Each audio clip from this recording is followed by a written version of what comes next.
whatever error we have here, I shouldn't be using this diagram. I should be using this diagram. Whatever error we have here at any time will operate in such a manner that it will try to drive itself to 0 or make itself small. Right? The loop will work in such a manner that this error will tend to become small. The loop will tend to be in a lock condition. Remember, in doing that I cannot use the linear model, right, because initially the phase error may not be small, right. So, I must now work with the, at this stage work with the nonlinear model. Once a lock has been achieved, we can work with the linear model, right. So, first let us try to understand this.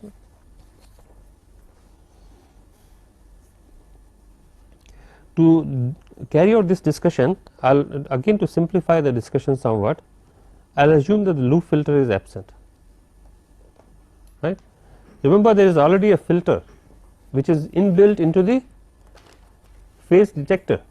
There is a low pass filter there, right, that we are assuming is still there, but the additional loop filter that I have put here, right, is not there. When the additional loop filter is not there, we call this as a first order loop, right. As to why we call it a first order loop is something will become obvious later, but right now we will assume that this is absent. So, let me state this assumption. We will assume that loop filter is absent.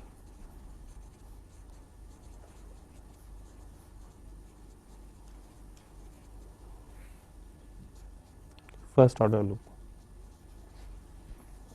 and we will find that the PLL works even when there is no loop filter, and then we will try to understand why a loop filter, in what manner a loop filter might help, right. At the moment we will assume that the loop filter does not work, is not present at all. So, this is for simplicity.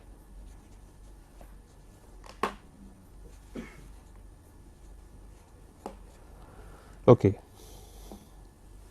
So, we have E sub V t equal to half mu times A sub c, A sub v, K sub t into sine of phi of t minus theta of t, right, and theta of t, phi of t is the input, theta of t is the output. Let me denote this complete thing as K sub d, as a constant K sub d, rather than carrying on all these constants with me throughout, right. K sub t, this t of course does not denote time, it is just, this t stands for total gain. You can think of this as some kind of a gain in the loop, right. This is a gain term, this is a gain term, well these are amplitude terms, but effectively they are coming into this product, right. So, this is called the loop gain, total loop gain, that is why I am putting K sub t. So, do not confuse this t with time, this stands for total. I could have probably put capital T to simplify, but let us keep it small t. So, K sub t integral of sine phi of t, phi of alpha maybe minus theta of alpha d alpha, right. Is that a, you see where is it coming from? We are looking at this output, this is the integral of this, right. Now, because the loop filter has gone, EBT is nothing but equal to E sub dt except for a constant mu, right. So, therefore, EBT is same thing as EDT except for including mu, right.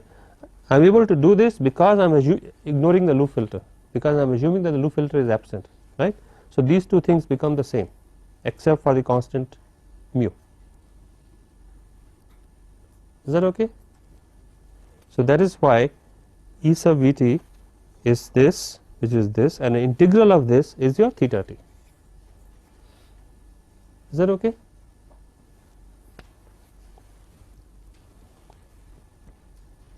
Or alternatively, I can write d theta by dt, which is the model for the VCO. This is also model for the VCO, can be written as K sub t sine phi of t minus theta of t, because this is from minus infinity to t and you are differentiating with respect to t.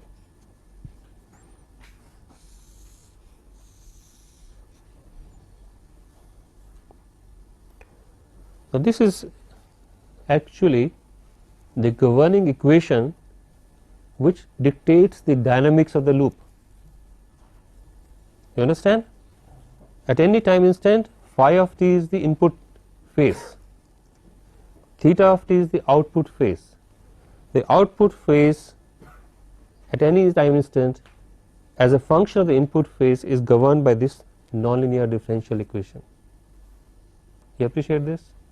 So, this nonlinear differential equation which we have now arrived at provides a means to study how theta of t will evolve as a function of time, right. If I know how to solve this equation, if I know how this equation will behave, that will give me an understanding of how theta of t behaves as a function of time with respect to phi of t, right. That is what I need to study.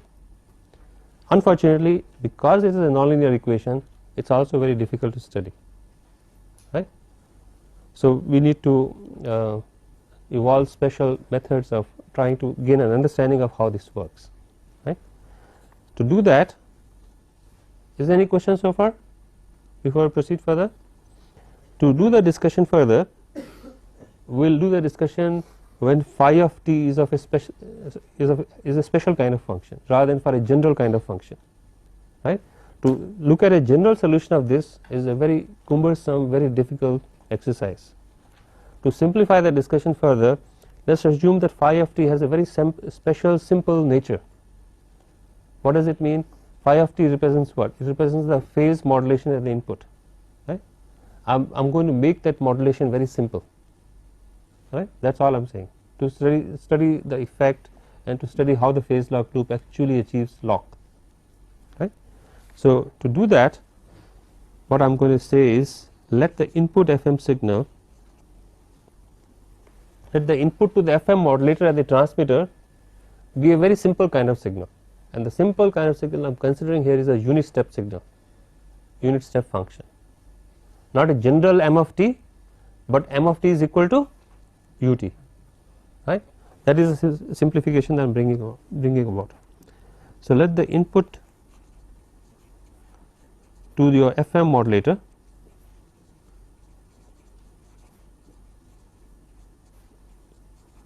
be a unit step function.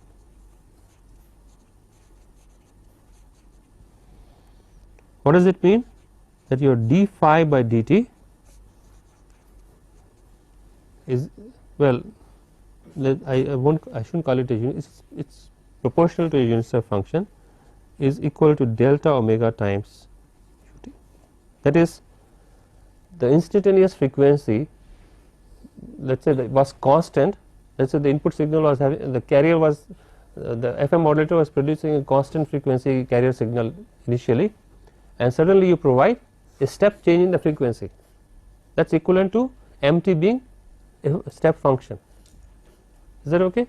So, you are producing a step change in the input signal. So, if you take your mt to be a unit step function such that this change in amplitude at the input to the VCO, input to the modulator, produces a frequency change of delta omega, your frequency deviation, right, and now it becomes, so from Fc it becomes Fc plus delta F, the output this was mt, but now I am plotting the carrier frequency. Initially the carrier frequency was Fc, and now it becomes Fc plus delta F, right. So, this is a kind of simplification I am talking about. So, this is a step of magnitude delta omega.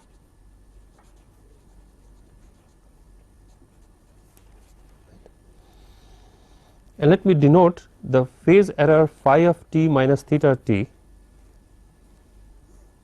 by a symbol psi of t, right. I am going to call the phase error. So, let me define psi of t as the instantaneous phase error.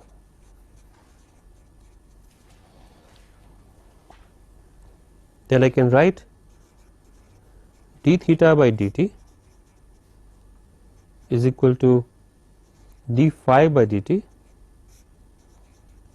minus d psi by dt, right, that comes from this equation, but d phi by dt is modeled by this equation, right. This is delta omega. I am assuming I am writing the equation only for t greater than 0, right, so that I do not have to worry about the fact that there is a unit step function involved at t equal to 0, right. So, let me write this equation only for t greater than or equal to 0. So, this is delta omega minus d psi t by dt for t greater than or equal to 0, right, and what is d theta by dt equal to? In term, remember your d theta by dt, it is k t sine of psi t, right. So, this is equal to k sub t sine c, sine of psi t. So, what do I have now for t greater than or equal to 0, right. Basically what I have derived is this equation.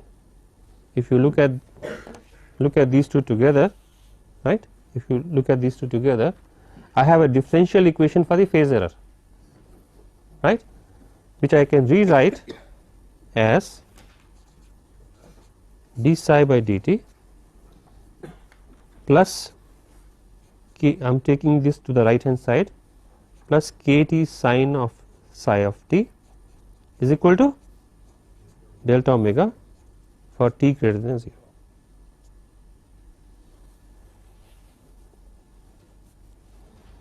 So, for the special case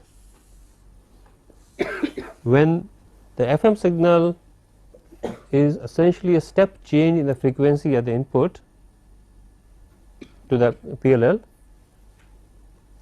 the governing equation for the phase error is this differential equation, right, and we like to understand under what conditions will this differential equation imply a movement towards psi of t becoming 0, right. How does psi of t become 0? Will whether or not it will become 0 should come out by studying this differential equation, right. Now, when you want to study nonlinear differential equations, one pictorial, one physically appealing way is to represent this, the behavior of this equation pictorially by by a diagram called the phase plane plot, right. So, we will like to just see how that happens. So, we like to try to study this through a device called the phase plane plot.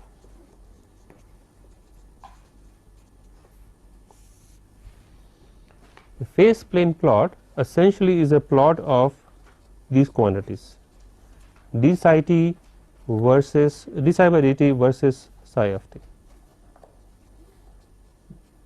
right. That is, at any time instant, how is the derivative of the quantity related to the quantity itself. You plot this against this, okay. Think of this as x and this as y and plot that. That is called a phase plane plot, okay. So, we want to plot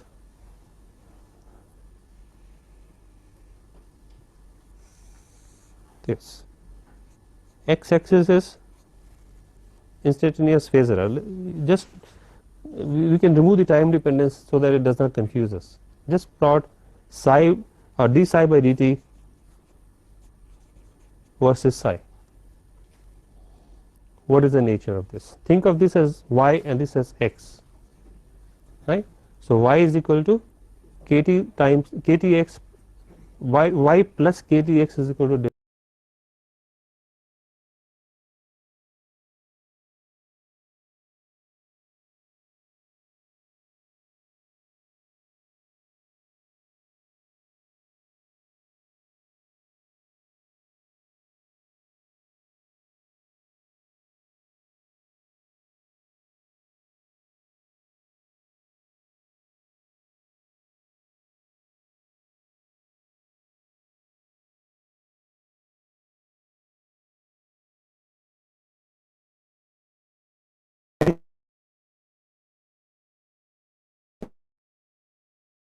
side, because psi of t has to decrease when d psi by dt is negative. Psi of t has to increase, right. So, increases on this direction or to the right side, decreases to the left side, right. That is all we are saying. So, we do not know of course at what rate it increases and what rate decreases, but the fact that it increases means that it will move along this direction at a certain rate, right.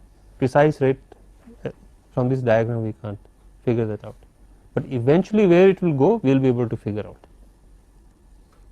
Okay.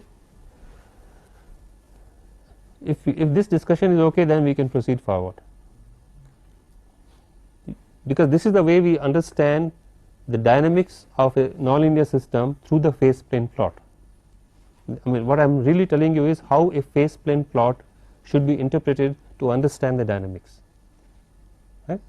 If you understood this, then we can move forward. All right. Now, suppose initially you are at this point B, when the loop is initially locked. So, where will you start moving now? You will start moving towards the right till you reach this point. What happens to d psi by dt at this point? It becomes 0. So, it stops to increase, right. If d psi by dt becomes 0, it stops to increase, and in some sense a lock has been achieved, but lock has been achieved not with the 0 value of the phase error, but with some finite value of the phase error, right. But we do not know whether it is really a perfect lock condition. Suppose you are let us say you reach somewhere here by some chance, right. What will happen now? It will try to move to the left again to the same point, right. So, even if you had deviated from this either on the positive side or on the negative side, you will tend to return to this point. So, you can think of this point, let us call this point A, as some kind of a stable operating point of the system, right. So, point A is a stable operating point,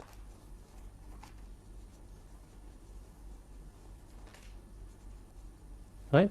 Incidentally, this will not be a stable operating point, as you can see. This is a quasi stable operating point, an unstable operating point, because if you slightly move on either side, you will move away from this point rather than towards this point, right.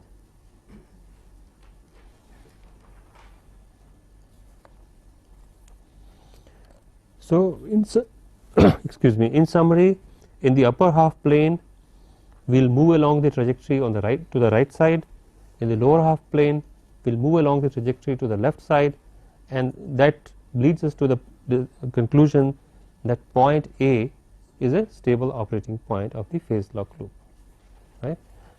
So, at this point when there is an attempt to move away from this, the loop will try to return to this condition, right. So, point A is a stable operating point, as I just mentioned earlier, and the implication of that. सभी लोग अपनी attendance chat box में mark कर दो.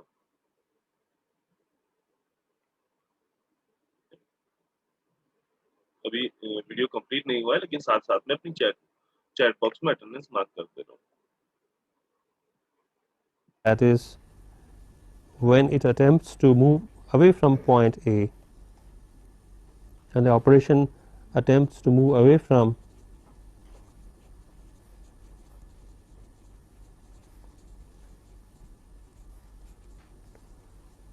A, even by a small amount, it is forced back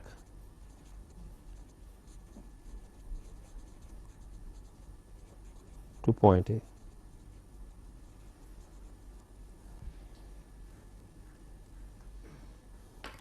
We can also call it the steady state operating point. So, what we are basically trying to say is that in this condition the loop will try to arrive to this point, right. When you start with psi equal to 0, it will not stay at psi equal to 0, because of the step change in delta omega, step change in the input frequency, will now try to reach a point where there is a steady state error, phase error, right. There is a steady state operating point, but at that point there is no frequency error, because d psi by dt is equal to 0, and think of d psi t when if psi t is the instantaneous phase error, d psi by dt is the instantaneous frequency error. So, the loop would have locked itself, that is the VCO would have locked itself to the new frequency, right.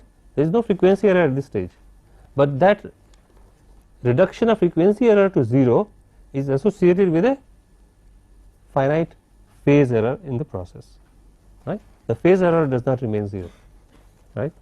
So, steady state phase error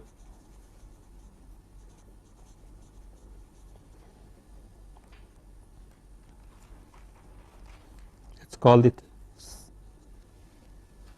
psi sub SS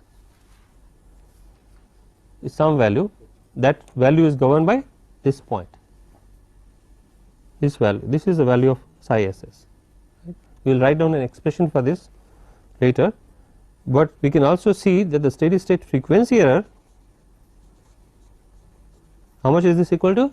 0 in this lock condition. Right. So, we will stop here, try to study this further, try to write an expression for what is the steady state phase error, and then try to understand what does the loop filter achieve, under what conditions lock will occur, under what conditions it will not occur, right. We will like to study all these things next time. Thank you very much.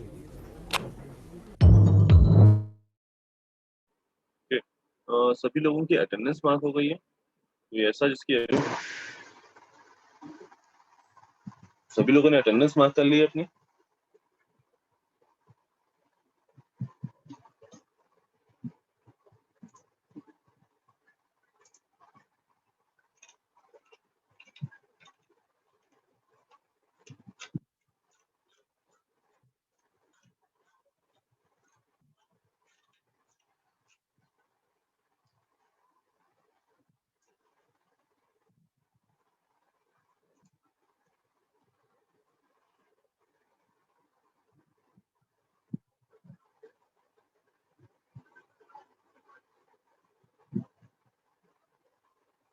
जिन लोगों ने अपनी attendance mark कर ली वो class अपनी next class के लिए proceed कर सकते हैं।